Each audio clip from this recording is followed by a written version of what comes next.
अस्सलाम वालेकुम मेरे समझदार पाकिस्तानियों। मेरा नाम रेहान तारिक है और आप मेरा यूट्यूब चैनल और फेसबुक पेज देख रहे हैं। करोड़ दरूद आकाए दो जहां नबी मेहरबान मोहम्मद मुस्तफ़ा सल्लल्लाहु अलैहि वसल्लम पर। इस दौर इस उम्मीद के साथ इस व्लॉग का आगाज करते हैं कि अल्लाह रब्बुल इज्जत इस मुल्क के फैसला साजों के दिलों में समझदार पाकिस्तानियों के लिए नरमी पैदा कर दे। अडियाला जेल में मौजूद इमरान खान की जान बदस्तूर खतरे में है। इमरान खान से इस्टेब्लिशमेंट की जानिब से डील की आखिरी कोशिश भी नाकाम हो गई है और सऊदी शहजादे ने भी हैंड्स अप यानी सरेंडर कर दिया है। बरतानवी जरीदा कैदी नंबर 804 का नारा बुलंद कर रहा है। आज ही कायदे ऐवान का चुनाव मुकम्मल हुआ और जिस वक्त मैं व्लॉग रिकॉर्ड करा रहा हूं तो उस वक्त शहबाज शरीफ चोर चोर, चेरी ब्लॉसम और बूट पॉलिशिए के नारों में अपनी तकरीर जारी रखे हुए हैं। बहुत मुश्किलात का सामना है और आने वाले दिनों में यह घुटन शहबाज शरीफ के लिए मजीद बढ़ती हुई दिखाई दे रही है। आज ही के रोज पाकिस्तान तहरीक इंसाफ ने इंट्रा पार्टी इलेक्शंस भी करा लिए हैं और बैरिस्टर गौहर को बिला मुकाबला चेयरमैन पीटीआई मुंतखब करा लिया गया है। आज के कायदे ऐवान के चुनाव के बड़े इंटरेस्टिंग फैक्ट्स हैं। किसने वोट दिया, किसने नहीं दिया और किसने कहां एंटी एस्टैब्लिशमेंट और एस्टैब्लिशमेंट कुव्वतें एक ही पलड़े के अंदर दिखाई दी।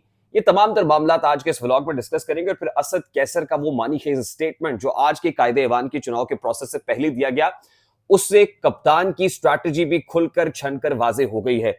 तमाम द डिटेल्स आज के इस व्लॉग का हिस्सा होंगी, लेकिन उससे पहले मैं इंतहाई अदब से आपसे रिक्वेस्ट करता हूं कि अगर आपने हमारा चैनल सब्सक्राइब नहीं किया है तो चैनल को सब्सक्राइब कर लें। अगर वीडियो पसंद आए तो लाइक और शेयर करना इसलिए मत भूलिएगा कि इससे हमारा मैसेज तक पहुंचता है और अगर बेल आइकन प्रेस करेंगे तो ऐसी बहुत सारी वीडियोस आपकी निगाह से बर वक्त और तवातुर से गुजरती रहेंगी।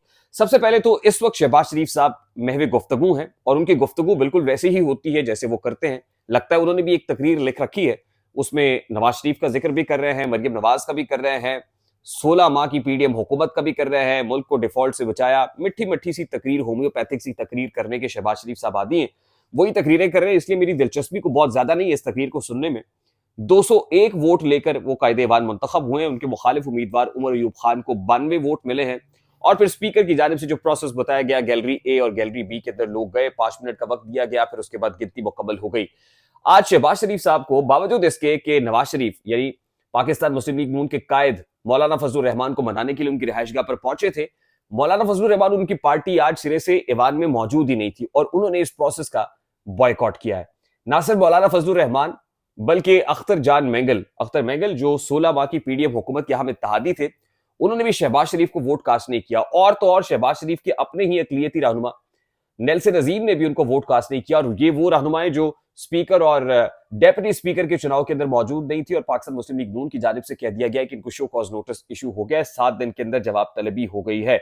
इसके अलावा कुछ इंटरेस्टिंग फैक्ट्स ये हैं कि आज ही जुल्फिकार अली भुट्टो का नवासा और जुल्फिकार अली भुट्टो का दामाद यानी आसिफ अली जरदारी और बिलावल भुट्टो ऐवान में मौजूद थे। उन्होंने शहबाज शरीफ को वोट कास्ट किया और इंटरेस्टिंगली जुल्फिकार अली भुट्टो को फांसी लगाने वाले जनरल जियाउल हक के साहबजादे एजाजुल हक ने भी शहबाज शरीफ को वोट कास्ट किया है। एक ही सफ में खड़े हो गए महमूद अयाज। यानी क्या कुछ सियासत करा देती है कि एक तरफ तो भुट्टो अदालती कत्ल case supreme court of Pakistan में लगा हुआ है और एक ही पलड़े में जनाब जियाउल हक साहब के साहबजादे भी हैं, यानी वो फांसी देने वाला भी है और जो फांसी लगने वाला है उसके लवाहिकीन भी ऐवान के अंदर मौजूद है। तो कितनी इंटरेस्टिंग और कितनी दिलचस्प जो है सियासत है और आज इसी सियासत पर जो है वो नारेबाजी भी बहुत सारी हो रही है और ऑपोजिशन सुन्नी इत्तेहाद काउंसिल या पाकिस्तान तहरीक इंसाफ की सूरत में जो ऐवान में मौजूद है वो शहबाज शरीफ की इस तकरीर पर चोर चोर देखो देखो कौन आया, चोर आया चोर आया, जमशेद दस्ती सीटियां बजा रहे हैं, वो जो ब्रश है पॉलिश वाला वो लहरा रहे हैं, चेरी ब्लॉसम के नारे लग रहे हैं। शहबाज शरीफ को साहब को यह बाबर कराया जा रहा है कि आप प्योरली एस्टैब्लिशमेंट की हिमायत याफ्ता वजीर आजम के उम्मीदवार थे और आप एस्टैब्लिशमेंट के वजीर आजम होंगे। आप बच्चा जमूरा है एस्टैब्लिशमेंट के, वो कहेंगे बच्चा जमूरा घूम जा, आप घूम जाएंगे। आप 360 डिग्री के ऊपर घूमने की सलाहियत रखते हैं। तो इसमें तो कोई दो राय भी नहीं है कि शहबाज शरीफ साहब बिल्कुल एस्टैब्लिशमेंट के हिमायत याफ्ता है और फिर कहते हैं ना कि तारीख में पहली बार है जी के शहबाज शरीफ साहब मुसलसल दूसरी बार कायदे ऐवान मुंतखब हो गए, वजीर आजम मुंतखब हो गए। जो 16 माह की पीडीएम हुकूमत थी बहुत चैलेंजिंग थी, लेकिन अब जो हुकूमत शहबाज शरीफ को मिली है ये उससे कहीं ज्यादा चैलेंजिंग है। उसमें तो चलिए पीडीएम थी, इत्तेहाद था, इसमें तो पीडीएम भी नहीं है।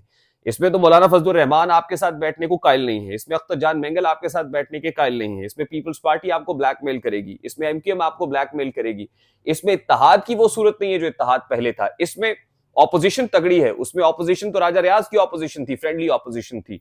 इसमें उमर अयूब खान की, बैरिस्टर गौहर की और शेर अफजल मरवत की ऑपोजिशन है, इसमें जमशेद दस्ती जैसे लोग हैं, इसमें सुन्नी इत्तेहाद पाकिस्तान तहरीक इंसाफ होगी। वैसे तो सुन्नी इत्तेहाद काउंसिल अब नहीं कहना चाहिए, क्योंकि पाकिस्तान तहरीक इंसाफ ने इंट्रा पार्टी इलेक्शंस बाकायदा तौर पर जिसकी डेडलाइन दी गई थी वो करा लिए हैं और बैरिस्टर गौहर को बिला मुकाबला चेयरमैन मुंतखब कर लिया है। सेक्रेटरी जनरल उमर अयूब खान होंगे।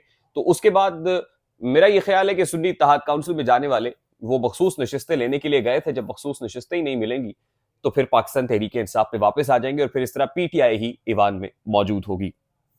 अब शहबाज शरीफ साहब को कल बतौर वजीर आजम अपने ओहदे का हल्फ उठाना है और यह हल्फ सदर मुमलिकत लिया करते हैं। अब पहले जब वजीर आजम शहबाज शरीफ मुंतखब हुए थे 16 माह की पीडीएम हुकूमत के लिए, तो उसमें सदर मुमलिकत ने हल्फ लेने से इनकार कर दिया था। उसके बाद जाहिर है अगर सदर हल्फ लेने से इनकार करता है तो फिर काय मकाम सदर हल्फ ले सकता है, यानी सादिक संजरानी चेयरमैन सेनेट हल्फ ले सकता है। उस वक्त हल्फ लिया गया था और अगर चेयरमैन सेनेट भी मौजूद ना हो या इनकार करे तो फिर स्पीकर कौमी असम्बली हल्फ ले सकता है। ये आइन और कानून के मुताबिक प्रोसेस है।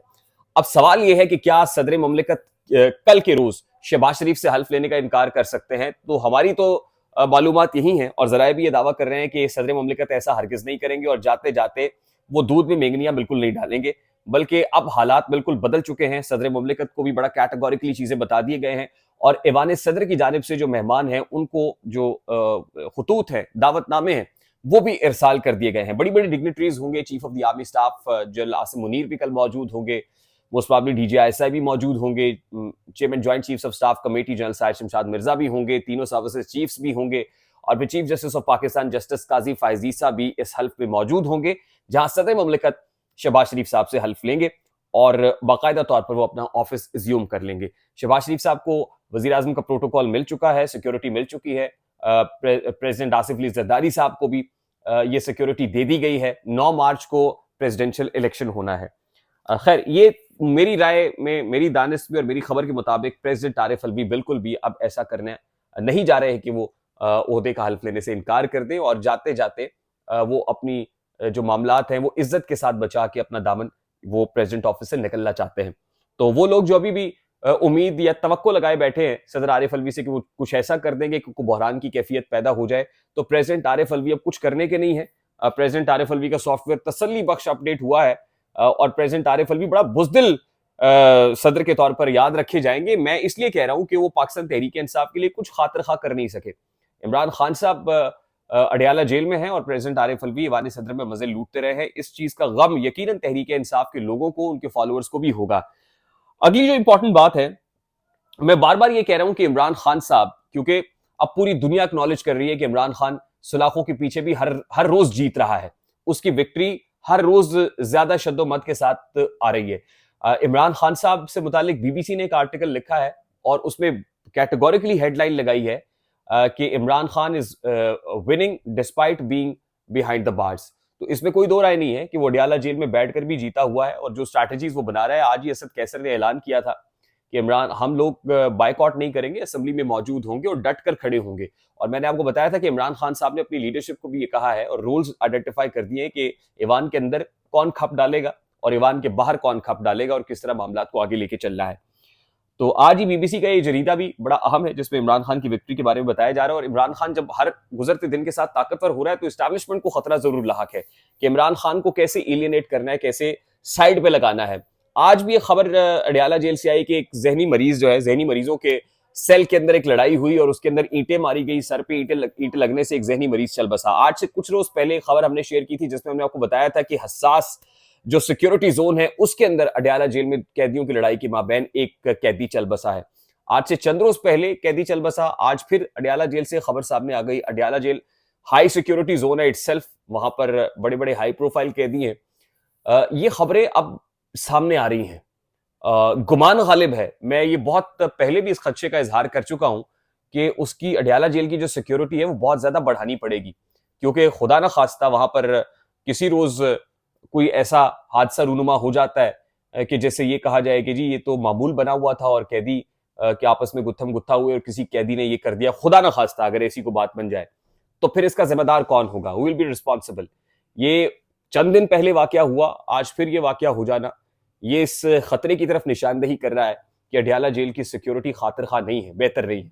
ये भी हो सकता है, देखिए, या तो इमरान खान साहब की जान को खतरे में डालना मकसूद हो, नंबर 2 बात यह है कि इमरान खान साहब से जो डील की कोशिश की जा रही थी, वो डील भी इमरान खान साहब नहीं कर रहे हैं। और इतलात ये हैं कि एक सऊदी शहजादे की मदद मांगी गई थी और उसने भी हैंड्स अप कर दिया, उसने सरेंडर कर दिया कि भाई मैं इमरान खान साहब से ये बात नहीं करूंगा। जाहिर है, आपको यकीन होता है कि कोई चीज कहीं दाल गल जाएगी, बन जाएगी, तो आप बात करते हैं। जहां आपको यकीन होता है कि भी एब्सोल्युटली नॉट जैसी एक करारा जवाब आ जाएगा, तो वहां पे आप बात ही नहीं करते हैं। तो ये अब अरब वर्ल्ड को भी पता है और वेस्टर्न वर्ल्ड को भी पता है, जो ऑलरेडी इमरान खान के मोतरफ है। अब वहां से भी इनकार हुआ। अदरवाइज मामला ये था कि सिक्योरिटी को ही जवाब बना के इमरान खान साहब को किसी और जगह पर, जैसे बनी गाला है, वहां पर हाउस अरेस्ट कर दिया जाता है, क्योंकि बनी गाला का कंट्रोल भी इस वक्त रियासत संभाल चुकी है, तो वहां पर भेज दिया जाता है। लेकिन at this point in time मामला मुख्तलिफ लग रहे हैं। अभी लग रहा है कि इमरान खान साहब डटे हुए हैं और हर रोज एक नया चैलेंज लेके, पहाड़ सा चैलेंज लेके वो इस्टेब्लिशमेंट और इस नौमुंतखब हुकूमत के सामने आन खड़े होते हैं। ऐसे में इस्टेब्लिशमेंट अब एक ही बात सोच रही है, और वो ये है कि इमरान खान को ठिकाने कैसे लगाना है। डील नहीं होती तो फिर अल्टीमेटली क्या सोल्यूशन होगा, और उसमें ये खदशा, ये खतरा मैं रोज आपके सामने रख रहा हूं, और पाकिस्तान तहरीक इंसाफ के इनर सर्कल्स को भी ये खतरा और खदशा लाहक है। Let's see what happens in few days. अगर ऐसा होता है तो फिर इस बहरान का जिम्मेदार कौन होगा और क्या मुल्क इसका मुतहम्मिल हो सकेगा, ये एक बड़ा सादा सा सवाल है। ये बात मैं इसलिए करता हूं क्योंकि मैंने पाकिस्तान की पॉलिटिकल हिस्ट्री में बड़े बड़े लीडर्स को ठिकाने लगते हुए देखा है।